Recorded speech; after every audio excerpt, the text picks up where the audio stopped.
C'est le pire monde que j'ai jamais vu. Pas à cause des flammes ou des monstres, mais parce que ce monde ne s'améliorera jamais. Je suis le docteur Elias Voss, et ce que j'ai découvert dans l'univers Medievalis Aeternum m'a brisé. Restez jusqu'à la fin, car ce que j'ai trouvé là-bas pourrait changer votre vision de l'univers, ou même vous hanter pour toujours. Nom de la sphère, Medievalis Aeternum. Nom scientifique, sphère Medievalis permanent. Code, Ometa 7. Statut, interdiction d'interaction totale. Type, lieu fermé, boucle historique stable. Niveau de danger, critique. Avertissement.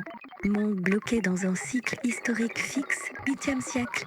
Toute tentative de contact entraîne une réaction anti-progrès systémique. L'IRC ne comprend pas les mécanismes internes du blocage. Présence de forces inhibitrices inconnues, théorie non résolue. Je m'appelle Elias Voss, physicien, alchimiste et voyageur interdimensionnel. Pendant des années, j'ai exploré des réalités où la physique et le temps se plient. J'ai construit le résonateur quantique harmonique, la machine D13, pour naviguer entre les sphères, ces bulles cosmiques où chaque univers suit ses propres lois.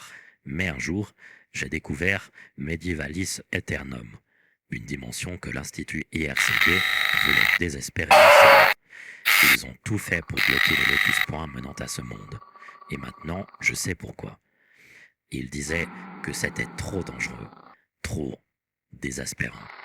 Mais plus ils ne voulaient pas le cacher, plus j'étais obsédé. Alors, j'ai activé ma machine, aligné les pylônes attracteurs et plongé dans l'inconnu. Quand je suis arrivé dans Medievalis, j'ai cru atterrir sur Terre, vers l'an 1200. Il y avait des paysans qui labouraient à bas des terres mortes, avec des outils brisés. Des chevaliers, en armure rouillée, paradaient sur des chevaux fatigués. Une odeur de cendre et de pestilence saturait l'air, mais quelque chose clochait. Les gens, ils répétaient les mêmes gestes, les mêmes prières, comme des fous.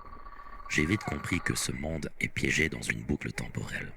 Tous les 123 ans, il s'effondre avec la guerre, la peste et la famine. Tout recommence, comme une horloge maudite.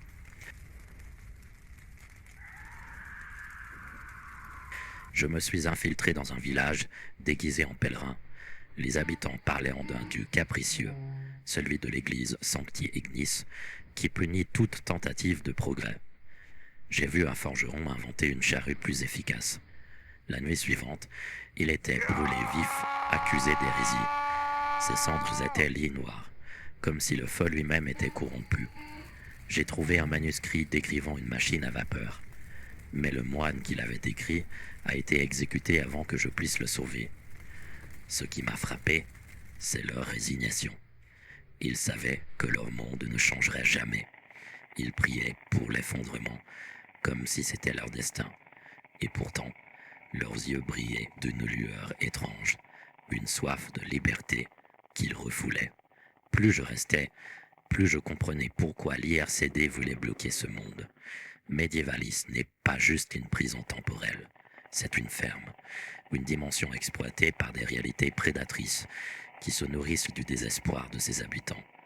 Leurs émotions, leur fatalisme, leur douleur émettent des vibrations monadiques, une énergie que des sphères supérieures siphonnent comme du carburant.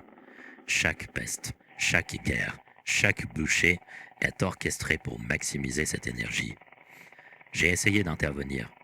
J'ai caché des schémas de ma machine D13 dans un monastère, espérant qu'un moine curieux les trouve. Mais l'église Sancti Ignis les a découverts. Ils ont brûlé le monastère, et avec lui, toute trace de mon passage. J'ai vu des enfants ramasser les cadavres pestiférés, leurs petites mains couvertes de pustules.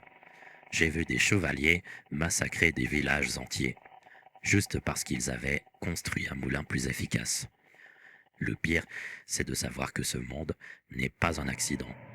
Les architectes du vide, ces entités qui manipulent fer et les sphères, l'ont conçu ainsi. Une boucle parfaite où l'espoir naît juste pour être écrasé. J'ai calculé le cycle d'effondrement avec mon modèle Vospsi, 223 ans à plus 10 ans près. Et à chaque fois, ils reviennent à l'âge de fer, comme si l'univers riait de leurs efforts. L'IRCD avait raison de vouloir sceller ce monde, mais pas pour les raisons qu'ils prétendent.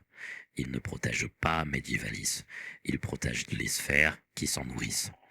Quand j'ai essayé de saboter un Lotus Point pour briser la boucle, les gardiens de Zinera m'ont traqué. J'ai senti leurs yeux, des fractales infinis, me percer l'âme. J'ai à peine eu le temps d'activer ma machine D13 et de fuir. Je suis revenu avec une vérité terrifiante. Medievalis n'est pas juste une dimension. C'est un miroir, un avertissement. Si nous laissons des forces plus grandes, humaines ou non, contrôler nos espoirs, nous pourrions tous finir piégés dans notre propre boucle. Mais ce n'est pas tout. En fuyant, j'ai trouvé un manuscrit caché dans un Lotus Point. Il parlait d'une 6e sphère, une réalité qui pourrait briser toutes les autres.